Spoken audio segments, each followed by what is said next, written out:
Hey, greetings everyone. It is GleeCon, and I am here. You are there listening to me.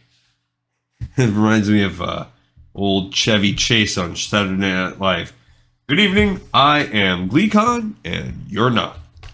On the last episode of Lore of Warcraft, we started the wetlands out. We got some Incendicite ore, which is a Dunmorog quest that sends you there. And we also decided to start killing some gnolls for, I don't know what you would call them, a bog lord kind of sort of thing. For some reason, this one's good, and he just wants us to kill tons of gnolls because they are hurting the ecosystem. We've also been reading through Dragon War of the Scaleborn. How far are we? We are 78%. We've got about 90 pages to go, so we're getting pretty close. That at the rate that we go, I don't know how many chapters that is, somewhere in the 5 range of chapters. But last time they almost beat the primal dragons. Did an attack that really ended up going to a stalemate. They tried to take the Algathar Academy, but they failed. So stay a while and listen as we do chapter 22 now of War of the Scaleborn. The Dragon Queen departed Veldraken before dawn, heading to the Icebound Eye with her ruby flamebringers and an allied battalion of the finest warriors from the Black, Blue, Green, and Bronze flights. That was the other thing they established. The Primal Dragons said, the Order Dragons said, if we're going to win this war, Alexstrasza needs to beat Viranoth 1v1. Now, Tharion did not go to the Seat of the Aspects to bid her goodbye with the others. He'd wished her luck the night before, when they met in the Lifebinder Conservatory after sunset. The Dragon Queen had been calm, resolute, but in private, when their various retainers and majordomos were out of earshot, she confided her fears in him. Alexstrasza was no fool, and she knew the morrow might be her last. Iridikron will take this opportunity to strike, Alexstrasza had said. You must be prepared to face any challenge he brings, Neltharion. I place the protection of the Broodlands in your very capable talons. The Broodlands will not fall tomorrow, Alexstrasza, Neltharion had said, nor will you. The Dragon Queen had only responded with a determined nod of her head. Instead, the Earth Warders spent the night and early morning in frenzied industry, preparing to lead the Earthen Bulwark against Oxoria and Alexstrasza's Heartsguard against Mithruz. Leverian had flown north to support the Earth Warder at the front, while Garion had taken the Iron Scales to the Citadel in the Flight Commander's absence. If the Green Dragonflight was attacked today, Sindragosa would fly west with a host of Blues to defend the plains. If the Azure Archives were Iridikron's target, Ysera would come to the Blues' aid. Nosdormu and Malygos would hold the front in Thaldrazis. The Aspects had accounted for every detail still. A sense of doom clung to the Earth Warder like a scale that wouldn't shed. He believed in Alexstrasza. She had led them against Galakrond and hunted with Farak himself. Few dragons were as competent as she in battle, but to think the entirety of the war now rested on the Dragon Queen's shoulders sent him into a spiral of nervous energy. Every choice, every sacrifice, every scar might come to naught, for if Alexstrasza did not survive her encounter with Viranoth, the war would most certainly be lost. As dawn broke, Neltharion expected Oxoria to trumpet the attack, but none came. Gray morning light crept down the mountains' faces, revealing the Primalists' empty camps. Oxoria and her brood had disappeared from their position south of Sunderstorm Crater. Viranoth's massive glacier lay abandoned. Not a single dragon from Mithruz's forces remained. Elegant ice structures, molded to look like sleeping dragons in the moonlight, lay where his scouts expected the Primalists to be. Furious, Neltharion took wing, flying high above the reach. How? Had hundreds of dragons disappeared overnight. None of the Shadow Scales Skywatchers had seen so many dragons take flight. Warbringer Rava led the Rock Furies at Algathar Academy alone. Cezannes and the Frost Scales had gone north with Viranoth. She had confirmation they had departed from the Veiled Ossuary that morning. The skies over the Obsidian Citadel were clear, and he had no reports of attacks on the Emerald Gardens or the Azure Archives. Iridikron was on the move. Of this, Neltharion was certain. The Earth Warder sent his Shadow Scales flying in all directions with orders to find the missing Primalist battalions. The Stone Scales has tricked you, the Whispers said. Fool! You are too weak to stop their assault. The broodlands will burn for your failures. Call upon our power, the voices said. Save your home. No, Neltharion said. They are not in the skies, nor in the territories surrounding the broodlands. There's only one place they could have gone. The Earth Warder dropped to the ground outside the war crèche. He stabbed his talons into the earth, listening to the stories the stones told. Long had he guarded the movements of the planet's bones, which were in constant motion, ever shifting, changing, and shaking. He sensed a Ridicron deep within the world's crust, exerting an enormous force to what, precisely?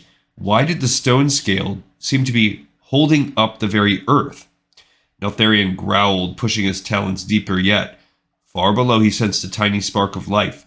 Its last frenzied movement almost reminded him of insects swarming through a series of underground tunnels, moving south toward Valdrakken. No! Neltharion said with a gasp, his eyes widening. They're going to try to break into the vault, I bet. Iridicron was moving his armies underground, holding the mountains over their heads through the sheer force of his elemental might. In a sudden flash of terrible, horrifying clarity, the Earth Warder realized everything the stone scale had done up to this point. The earthquakes, the restless bones of Azeroth, the fissures and aftershocks hadn't only been to frustrate the flight's work in the Broodlands. The stone scale had been picking away at the earth beneath them, expanding existing tunnels to create underground paths into Valdrakken. The shifts had been so subtle, Neltharion had assumed they were natural. No wonder Virnoth's vanguard had been able to breach Algathar Academy with such ease. Now Iridicron's armies would march straight into the heart of the Broodlands. "This is your fault," the Whisperers told him. "You have failed in your duty." Neltharion shook them from his mind. Now was not the time for despair, but for action. If the Broodlands were lost this day, they would not fall on a whimper, but with a roar. Valdrakken would fight while Neltharion still drew breath. The Earth Warder leapt into the air, calling for his flight leaders. Laverian would stay in the Reach with his forces. Neltharion dared not leave Razageth's prison undefended, even if Valdrakken was under attack. He sent messengers to the Obsidian Citadel, commanding Garion and the Iron Scales to meet him in the capital, and leave the Citadel to Vembrion and the Obsidian Guard.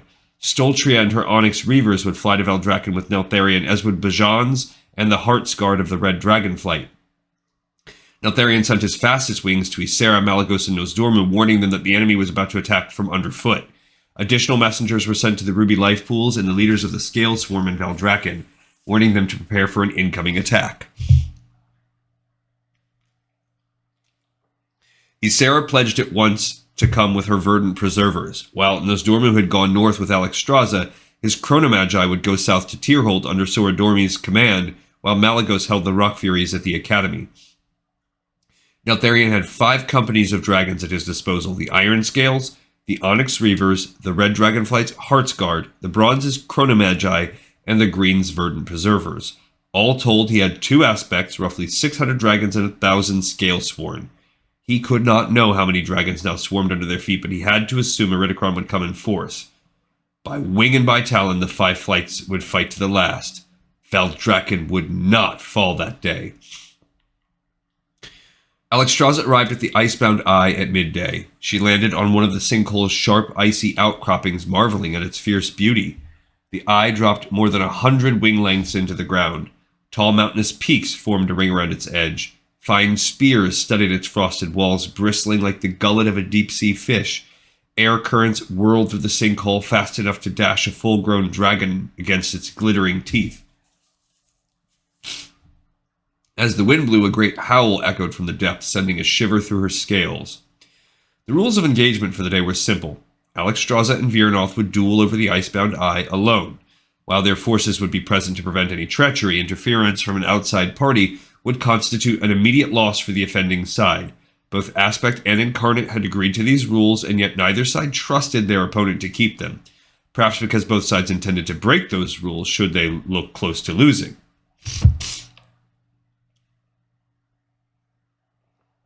Sarah straws and crystal straws alighted on the ledge beside her. A light dusting of golden sand shimmered on their scales, visible only to Alexstrasza's eyes.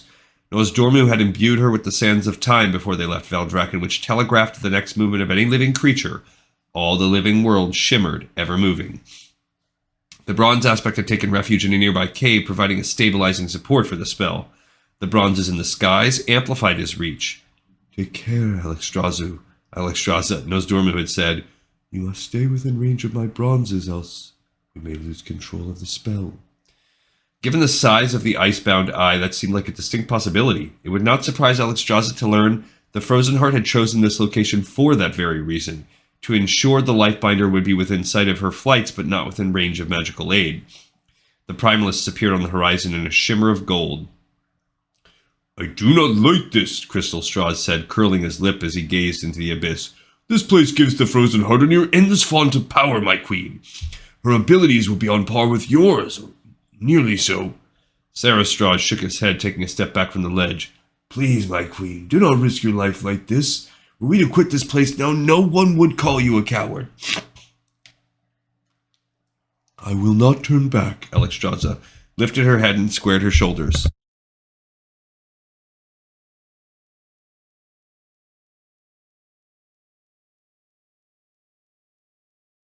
Sorry, I had a little sneezing there. Neltharian's armor gleamed on her chest, warm and steadying. Though it breaks my heart to fight one I've loved so well, I will show her our might and also our compassion. I will go with the strength and hopes of our flights, but should I fall, I expect you to rise and carry the burden of leadership in my stead. Sarah Straws made a choked sound, but the red bobbed his head. The Frozen Heart flew into the center of the icebound eye, flanked by one of her wing leaders, Cezanne's. The Primalist frost scales fanned out in the skies above the peaks, forming a crescent along the northern ridge. Alexstrasza's forces did likewise, establishing a perimeter on the sinkhole's southern lip.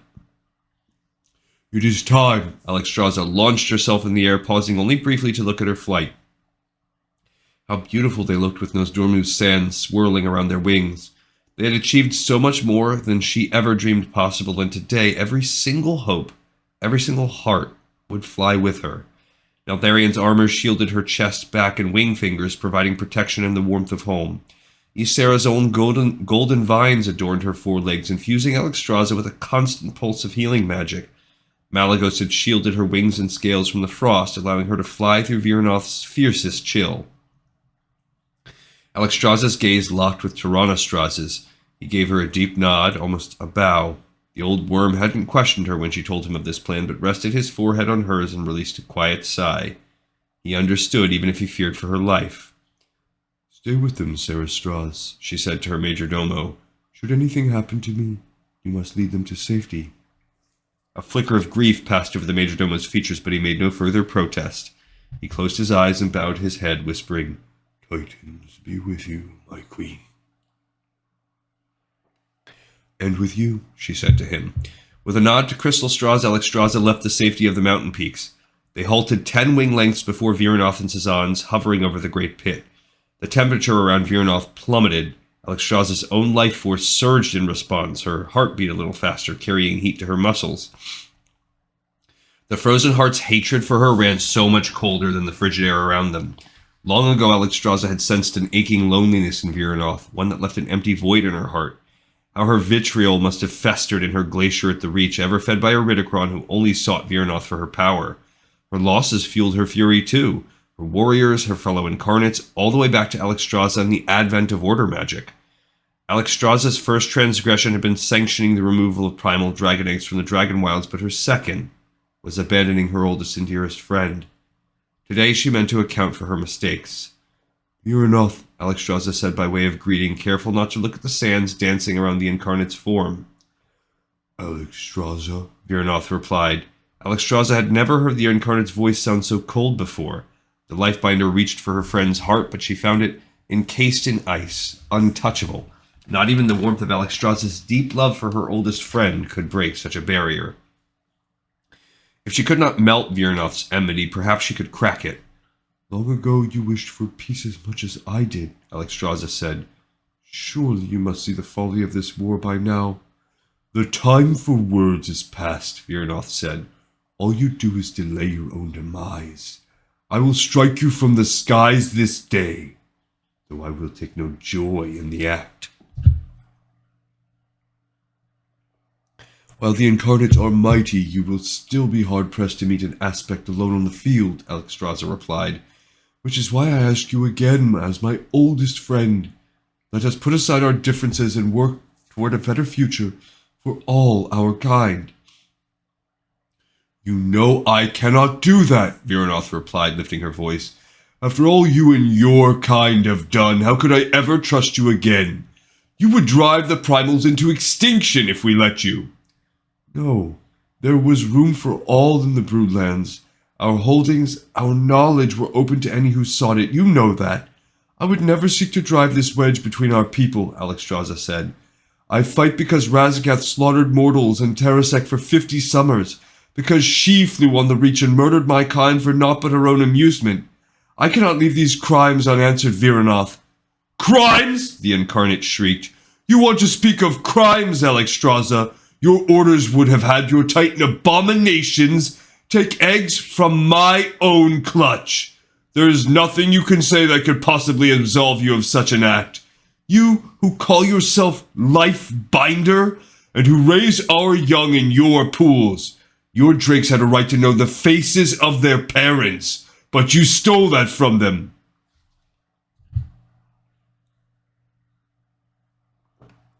Perhaps that is so, Alexstrasza said. Then she lifted her voice so that it would ring through the icebound eye.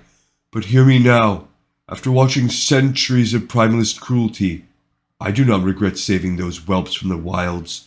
You mourn those eggs, Viranoth, yet in the same breath, you march on the Broodlands to slaughter the drakes they've become. Who then is the monster? Ever have I fought to protect life. Ever have I sued for peace. But you will not relent. Therefore I will defend my fights by wing and by talon. No more talk, Viranoth roared. Great gleaming icicles appeared over her back, each one sharp enough to pierce Alexstrasza's armor. The sands of time shifted around each shard of ice, highlighting the tip in bright gold. Fly, Crystal Straws, Alexstrasza barked to her flight leader. Go! The flight leader ducked away. Alexstrasza locked eyes with the Incarnate. Long ago I told you that I was the same as I ever was, Alexstrasza said, unchanged despite the influence of Order magic. Today that is no longer the case. For too long I sought to please everyone, hoping to preserve the peace, but I have learned that if I am to help my flights fly straight and true, I must have the courage to follow the fires that burn bright in my heart. Viranoth growled, bristling her mane.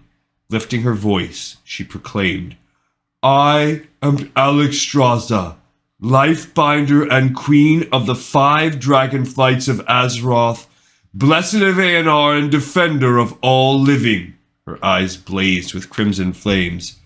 And I will not fail in my oaths this day. Warning bells sounded through the streets of Valdrakken. As Neltharion's wings darkened the city's spires, a great sandstorm swirled from the temporal conflux. As clouds moved toward the city with unnatural speed, driven by the bronze dragonflight's wings. Green scales shimmered on the southern horizon, and Vakthos and the Azure Archives shot distress beacons into the sky, calling all blue dragons to war. On the ground, the Scalesworn helped escort civilians to the safety of the halls of infusion. They emptied the enclaves, the markets, and the city squares. Drakes were sent to the ruby life pools to help defend the whelps and eggs, while the Draconid positioned ballistae and other artillery on the city walls and landings. By the time Neltharion arrived at the seat of the Aspects, he found Geryon and the Iron Scales waiting for him. The Iron Scales were one of the largest battalions in the Black Dragon flight, or in any flight, boasting nearly 200 battle-hardened veterans. Each dragon was outfitted in snout-to-tail armor, making them nearly impossible to kill. My aspect, Geryon said, bowing his head as Neltharion landed with the other flight leaders. What are your orders?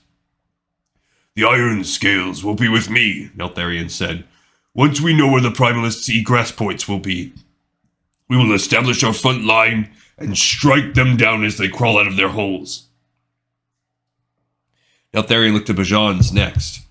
Surround the seat of the Aspects with the Heart's Guard. You'll oversee our aerial defenses. Stoltria, use the Onyx Reavers to provide support to the Enclaves as necessary.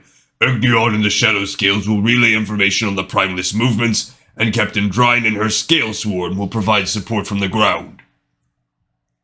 And if the Stone Scale joins the battlefield, the Earth Warder added coldly, his life belongs to me. A great boom echoed through the city. The seat of the Aspects trembled. Neltharion looked over his shoulder as the earth cried out and the wards beneath the city buckled. They are coming, Neltharion shouted, turning back to the city. He stood on the ledge, puffed up his chest, and spread his wings. His voice rang off the peaks of Thaldraszus as he cried, "Today the 5 flights of Azeroth fight as one. Though we may be scattered, we stand together in defense of our beloved home. Strike every primalist from the sky. Tear them from the earth and rend them asunder. Valdrakken shall not fall so long as we still live and breathe." The skies erupted in a chorus of roars. The flight leaders barked orders at their companies. Crimson scales flashed as the Heartsguard surrounded the seat. In the courtyard below, Captain Drine organized the Scalesworn. Great clouds of bronze sand blotted out the sun. A breeze carried the scent of the Emerald Gardens to his snout. Ysera drew nigh with her company too. Even from his perch on the seat, Neltharion sensed Iridikron's forces rumbling in the depths. A group of them would emerge right under the seat of the Aspects. A second company felt closer to Scalewatch Caverns. He would send Ysera to engage them. Neltharion hoped there would not be a third. The earth jolted as if the tower's very foundations were under siege. With another great crack, the mountainside at the base of the seat exploded outward. Giant boulders crashed into the Scalesworn's ranks, slammed into a bridge, and shattered the courtyard fountain.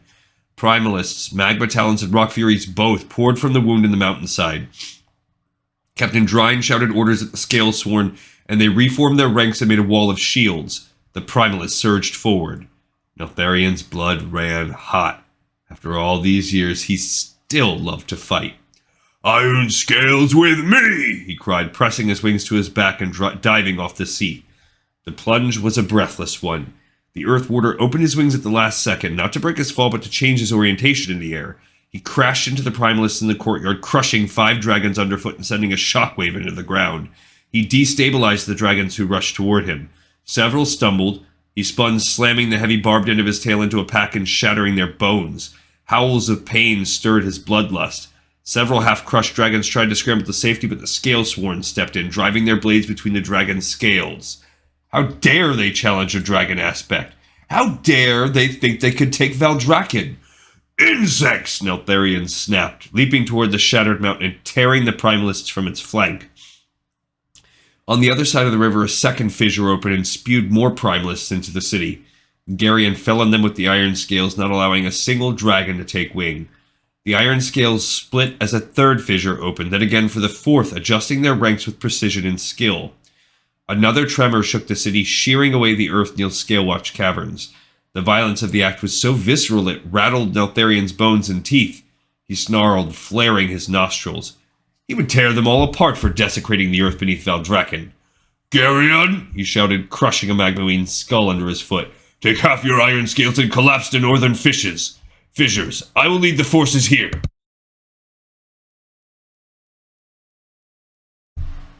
The fishes collapsed them. The flight leader gave the black aspect a nod, then leapt aloft. As Garion shouted orders to his forces, the ground shivered under the Earth Warder's talons. Before the aspect could react, the earth shot up and struck him in the chin. His head snapped back. Startled, he stumbled backward, careful not to crush the Scalesworn's line. A cackle crept out of the fissure's shadows. 2 red eyes blazed from within the stone, bright as magma and full of hate. "Neltharion," a female voice said, her scales hissing against the stone as she stalked toward him. "How long have I waited to tear the scales from your hide?" Neltharion narrowed his eyes. "Oxuria," he said with a growl. "There you are." The matriarch hissed as she burst from the fissure and into the air. Rocks rained in her wake, bouncing off Neltharion's armor. Oxuria was an ancient worm, her scales petrified into slate-gray stone long ago. Age hadn't dulled her intellect, though, or the sharpness of her talons. Despite years of fighting her forces on the battlefield, Neltharion had never met her face to face. After the fall of the Veiled Ossuary, the Primalists had refused further parley with the Aspects.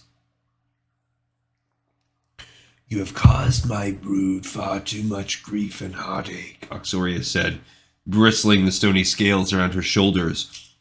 "Your wretched wing leader killed my mate. Too many of my children have fallen at the reach to you and your Titan magic. Today I shall take my vengeance for them all." Oxuria let out a roar, one infused with so much grief the earth responded to her call. More fissures cracked open in the bases of the mountains around the shadowed pass. Primalists swarmed from the new cracks in the stone. Magma talons took wing, starting fires in the canyon. Neltharion bugled twice to the skies, commanding the Reavers to start their first descent. "If you did not want to lose your brood, Oxoria," Neltharion said with a growl, turning his attention back to the matriarch, "you never should have flown north to Harrow's Deep." "I flew north to protect my brood from monsters like you," she spat, then dived at Neltharion. He juked to the left, snarling. She hit the ground and spun to face him, digging her claws into the ground for purchase. The flagstones cracked under her weight. He leapt forward, headbutting her with his horns to push her away from the scale swarm. She stumbled and snapped at his throat, her rocky fangs screeching against his armor. The metal shuddered under the strength of her bite. He reared back, slashing at her snout with his talons. Oxoria scrambled back with a snarl. Behind her, the Reavers whistled past, crashing into airborne primalists. Neltharion stepped aside as the Storm Talon's corpse fell from the sky. Its body burst on impact, splattering them both with gore. With a snarl, Neltharion shook chunks of viscera off his hide and flicked the blood from one wing. Another corpse tumbled from the skies. 2 Reavers dived toward the matriarch, falling like stars. Oxoria spotted them and leapt off the ledge, plummeting for the Cascades. She was pursued not only by the Reavers, but by the incoming green dragonflight as well. At Ysera's command, a small squad of greens broke away from the company, pursuing the matriarch up the canyon. Ysera swooped toward the Earth Warder, and a wing of her greens sped by, dousing Valdraken's gaping wounds with their poison breath. "Neltharion," the green aspect called, halting and hovering in the air, eyes wide. "Valdraken is burning. What happened?" "Never mind, there's no time. Where can we help?" "Garion and half the Iron Scales are holding the fissures near Scale Watch alone," Neltharion answered. "They could use your assistance." "We are on our way," the green aspect replied, then bugled a battle cry to her flight. As she sped north, her verdant preservers followed in her wake. Ysera was right. Valdraken burned. Magma talons raced along the canyon, setting everything green and living aflame. Great columns of black smoke rose into the air, darkening the skies and mixing the bronze dragonflight's golden sand with soot. Black scorch marks marred the city's white stone. The walls glowed with orange light. The broken corpses of ordered dragons, primal dragons, and Draconid littered the streets, each one equal in death. Neltharion took pride in how few Iron Scales were among the fallen, but their forces teetered on the verge of being overwhelmed. More primalists struggled free of the earth and climbed into the sky, where they were met with the Heartsguard and the Onyx Reavers. One by one, Neltharion fought his way to the fissures and collapsed them, superheating the stone with his breath. For every breach he closed, 2 more appeared. He struck down primalist after primalist, tearing wings from shoulder joints, snapping spines, and slitting throats. Still they came, relentless, unstoppable. The Earth Warder fought till time tumbled through his talons, till his scales dripped with blood, till he lost track of how many dragons had fallen before him. He fought until every muscle in his body felt heavy as stone itself, and he could no longer hear the screams of the dying. Everything was a haze of violence and death. The bronze granted the red, green, and black dragonflights the occasional respite, filling the canyons with sands that aged their enemies so fast their bodies turned to dust. Syndragosa appeared on her way to support Malagos at the Academy too, coating the mountainsides in ice to stop the fires from reaching the city center. The Heartsguard radiated healing light, granting the Iron Scales courage and strength as they fought. Still, Neltharion feared it would not be enough. Iridikron had brought the full strength of Harrow's Deep to Valdraken. The dragonflights were tiring, their formations loosening, their talons dulled. As the day grew dark, its embers burning on the horizon, Neltharion spotted Agnion swooping toward him. "My aspect," the Shadow Scale called, "you must come at once. Iridikron has been found, and he seeks to destroy the Vault of the Incarnates." Neltharion narrowed his eyes. Tired and exhausted as he was, his hatred burned bright enough to sustain him through one final battle. If he could capture or kill Iridikron at the Vault, the Primalist forces would scatter leaderless. Viranoth was in the north. Even if she survived her bout with Alexstrasza, which he earnestly hoped she wouldn't, she would be in no condition to lead the Primalists against the city. With luck, they could strike both Incarnates down on the same day. "Zerenian, lead them!" Neltharion shouted to the highest-ranking Iron Scale on the field. He leapt aloft. "I must go welcome the Stone Scale to Valdraken." Before the words, "I will not fail in my oaths," were off her lips, a beam of light shot toward Alexstrasza's chest. On instinct, she closed her wings and let herself fall like a stone. One of Viranoth's icicles whistled overhead, missing the Dragon Queen by a talon length. Upon opening her wings, Alexstrasza sensed a golden glow from above. She rolled to her right. Viranoth plunged past her, drawing an icy fog in her wake. It billowed through the eye with unnatural speed, filling the sinkhole with a thick mist and blocking out the sun. Visibility dropped to 2 or 3 wing lengths in any direction. Water droplets collected on Alexstrasza's wing membranes, but did not freeze thanks to the battle-tested strength of Malygos' enchantments. Still, it would be easy for Viranoth to trick Alexstrasza into impaling herself on the ice. The fog would also make it nigh unto impossible to track Viranoth, save perhaps by scent. "Frozen by fear," Viranoth said with a chuckle. The sinkhole's icy walls reflected the Incarnate's voice, which made it sound as if it came from all directions at once. Alexstrasza thought the sound might be rising, meaning the Incarnate was below her. A growl nearly escaped Alexstrasza's throat. She swallowed it down, not daring to make a sound. She knew this fight would be dangerous and that Viranoth would use every advantage on the field to survive. No. To win, Alexstrasza had to go on the offensive and keep moving. Otherwise, she would be an easy target for Viranoth's icy spears. If she could not track the Incarnate by sight or sound, perhaps the Colt itself would reveal the Frozen Heart's location. The Lifebinder opened her wings and cruised around the eye's perimeter, gliding silently and searching for a cold front. The fog made a whirl on Alexstrasza's right. A golden elemental made of shifting sands exploded into sight, followed closely by another creature made from pure ice. Alexstrasza craned her neck and blasted the elemental with ruby flame. It screamed with an unnatural voice, the sound of cracking ice mixed with the shriek of a hawk, then exploded into a shower of razor-sharp shards. 2 more golden elementals shimmered from the mist. Alexstrasza beat her wings and whirled in the air, slamming her tail into the first and shattering it utterly. With a roar, she snatched the second and blasted it with fire. It melted in her talons. A thunderous crack echoed overhead. Enormous spears of ice shot across the eye in a descending spiral, whistling, shrieking, and crashing toward her. Alexstrasza turned her snout down and dived through the air. She breathed fire as she fell, turning her body into a brilliant crimson comet. The ice evaporated in her wake, hissing.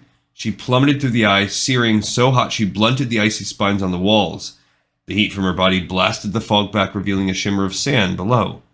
Golden light shot past Alexstrasza's left ear. The Lifebinder dodged one of Viranoth's ice lances, then twirled to escape a second.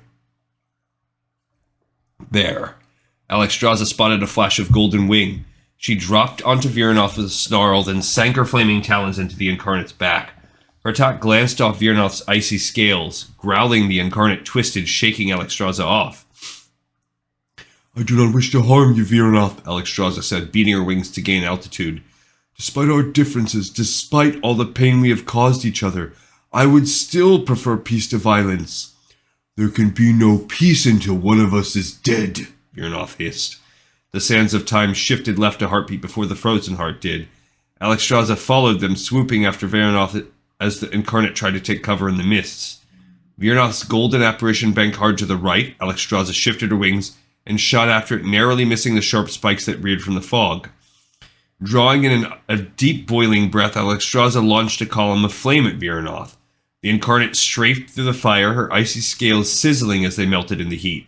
Viranoth tried to faint away, but Alexstrasza was faster. She folded her wings and slammed into the Incarnate from above, sending Viranoth careening into the icy spikes along the sinkhole's wall. They exploded as the Incarnate struck them, setting up a dense, glittering cloud of ice. Viranoth leapt from the wall, shaking her mane. "You were always a cunning hunter, Alexstrasza," she said, "but even your skills were never this sharp. Who aids you now, Queen of Lies?" "You fight me and me alone," Alexstrasza replied. "Perhaps your skills are blunted with age. You move like a glacier, and you need elementals to engage me in combat. Are you too afraid to face me on your own?" "Hardly," Viranoth said, and her golden apparition spread its wings and sprang forward. Alexstrasza dodged left as the Incarnate launched herself off the wall. Before Viranoth could turn, Alexstrasza spat fire at her flank. Viranoth's golden apparition dived. Alexstrasza followed it as Viranoth dropped too, moving deeper into the shadows of the icebound eye. The ice walls groaned again, flashing a dull gold in the misty air. Another loud crack echoed through the sinkhole, louder than close thunder. Alexstrasza halted her descent, hovering in the midst of the eye. Cautious, Viranoth disappeared into the shadows below. The mist shifted on her left. A glittering apparition of an ice elemental charged at Alexstrasza. She dodged. A second golden apparition appeared, then a third, their icy revenants whistling past. She veered and lunged away from them, counting 5, then 7, then 10. None tried to attack her in earnest. "What monstrous power assists you, Alexstrasza?" Virnoth hissed. Alexstrasza's heartbeat pounded on her eardrums. One by one, the golden apparitions appeared, forming a ring around the Dragon Queen. What was Virnoth trying to accomplish with her elementals? Was it just a distraction while she initiated a new devastating attack, or was she testing Alexstrasza, searching for an opening? One of the elementals on Alexstrasza's right side lunged. She swerved away, then dodged the creature who tried to leap on her from behind. Alexstrasza dived, then melted a third attacker in a plume of flame. The Dragon Queen ducked and dodged until Virnoth's laughter echoed off the icy walls. "I think I understand," the Incarnate said, though her voice sounded much closer now. A glittering apparition of Virnoth swept toward Alexstrasza, but this time the apparition's head split into two, showing 2 potential bite attacks, one to the wing and the other to the throat. Alexstrasza rolled to the right to avoid taking a hit to the throat just as Virnoth exploded into view. The Incarnate slammed into Alexstrasza, knocking the red aspect off balance. Virnoth dug her back talons into Alexstrasza's torso, but her talons slipped off the Dragon Queen's armor. With a roar, Virnoth snapped at Alexstrasza's shoulder, her fangs scoring the scales and tearing a hunk of flesh from the aspect's hide. Sharp pain stabbed along Alexstrasza's wings and sent a shock of agony down her spine. She shrieked.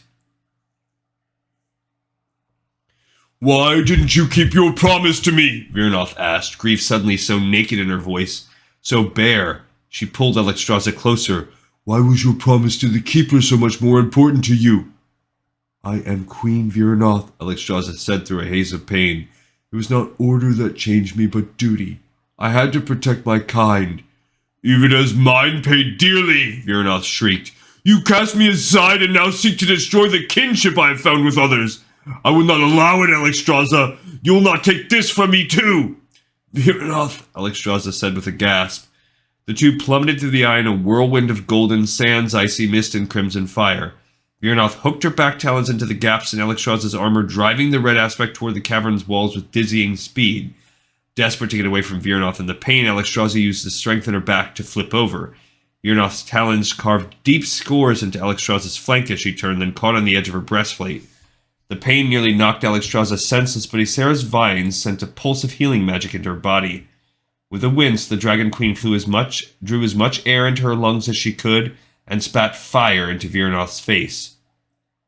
Together they slammed into the eye's cavern wall. Bone shattered within Alexstrasza's body while ice shattered without. One of the spikes tore through her wing membrane and another glanced off her armor and stabbed into her gut.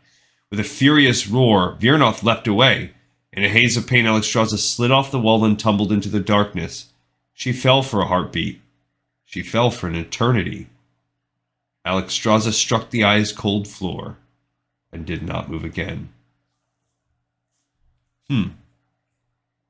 Well, that's kind of a cliffhanger, and I didn't expect the chapter to end that way. We'll have to see. Obviously, we know Alexstrasza's not gone for good. So I guess good job by the author for adding some tension when I imagine that's probably a lot harder to do when there's, the outcome. It's like I've been watching Star Wars Clone Wars, the cartoon with my son, and it's interesting to have a 6-season long show, when you know the ultimate ending. So same kind of deal. You have to craft so many stories within stories, but there's just this tiny pinch of dramatic effect that's taken out of it when you have these prequel kind of things. All right, we have another episode in the pipe, 5x5. I have had another great time with you guys, and I'll see you all next time on Lore of Warcraft.